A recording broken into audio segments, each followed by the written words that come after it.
Dave Shinskie here. I'm going to do this week's breakdown of Noah Syndergaard. He's been a dominant pitcher the last couple of years.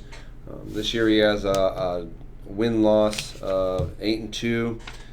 His ERA is 2.08. He's got 110 strikeouts with only 12 base on balls, which is pretty good. Very dominant. I think he's he tied for fifth or sixth with strikeouts, but recently had a little flare up in his elbow. So I wanted to see what what I can see with his mechanics and kind of break him down. And I found this cool video where it gives me this four-seam fastball and his average velocity. And kind of there's change-ups and two-seamers. There's a sinker and slider, but I'm going to do the four-seamer, and I want to go over just a little inconsistencies I see that I think is causing just a little flare-up. He also has been worked a lot this year with some guys not doing too well or on the shelf, and I just want to go through it here real quick with this first one against Harper.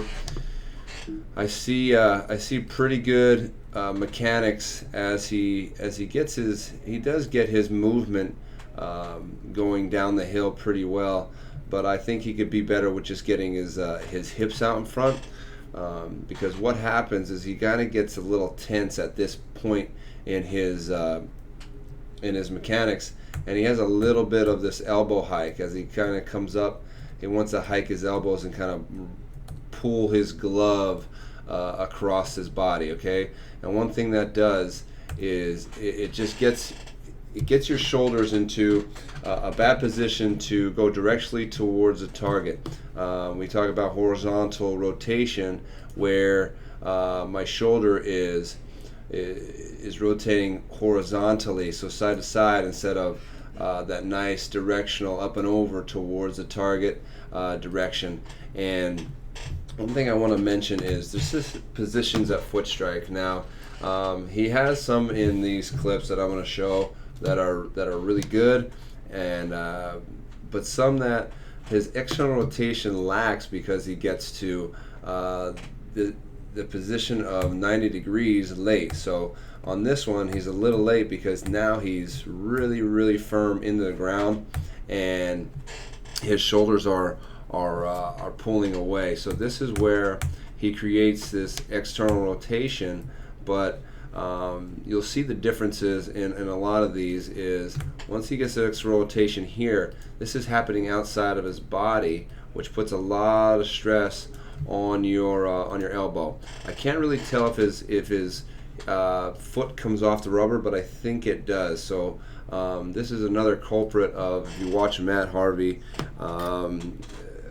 before he got Tommy John, and a lot of the guys that get Tommy John, really big culprit on why they experience this, because of this foot coming off a little early because of the position at foot strike. So when your hand, and I know this because when I pitched, I recognized that my foot would come up, and I just wasn't getting to a good enough position, okay, with my upper body as I was firmly into the ground, okay. So from here, he lacks extra rotation, but again, the balls, he's a big, strong dude, and he throws the ball 100 miles an hour by Bryce Harper. Again, one thing I see here is just look at his hands. All right, his arms do work together pretty well. So with his glove and his upper body kind of coming through together. But one thing that happens is his finish, when he's falling off towards first base side, he doesn't let his body fully rotate and his arm get all the way through. So it's kind of like dry firing a bow and arrow. So when he's going as fast as he does, his arm stops instantly, and I think you'll feel a lot of stress and pressure on your elbow due to that as well. Okay, so that's one thing I see consistently throughout all of these. Okay, so on this next one, a little bit early, actually, or early on his arm getting up. So this is 90 degrees, and he's not fully into the ground. Now you can see the pressure. He's going forward. All right, inconsistent. He's just a little open. I can see his 34 here. And what this will do is this will definitely bring your back foot off of the rubber as he's going towards the plate. But again, as he's coming through, this one's a little better on staying true with his head and his spine angle even through the throw, and finishing a little bit better through the throw. So his hand finishes more relaxed, and this ball is up in the zone. But again, another ball by a batter at 98 miles an hour. Okay, so let's move on to the next one. It's against the Kansas City Royals. Again, I see on this one where his arm and his hand are already kind of like he's placing the ball there. So if he pulls that ball out of his glove, he's kind of placing that ball there. And as he comes up, he's got a lot of shoulder hike on this one. All right, so now once he's into the ground, okay, once he's into the ground, this one's not as bad, but he's turned his foot, and you could tell his position. Now his external rotation isn't bad on this one, but his rotation of his body is so fast. He comes out of it, and again, kind of dry firing that bow and arrow, and not letting his glove or ball hand come all the way through. Now I think this one is his best one. This, if not the next one, as he's getting into his move. I think his next one. This one's his second to worst one as he's opening up.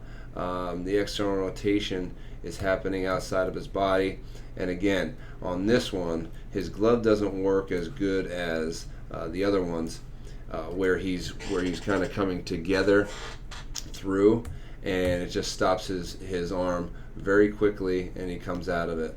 Now this one is at 99 miles an hour, and that's where, I mean, his intent to strike you out and throw that hard is, second to none, and you're going to have flare-ups if you throw that hard. But I just hope that he pays attention to the mechanics that he's using, and also just giving himself a rest. And I think that's what the Mets are doing, what he's doing, and they realize that he is being worked harder. But again, I would rather see him look more like this one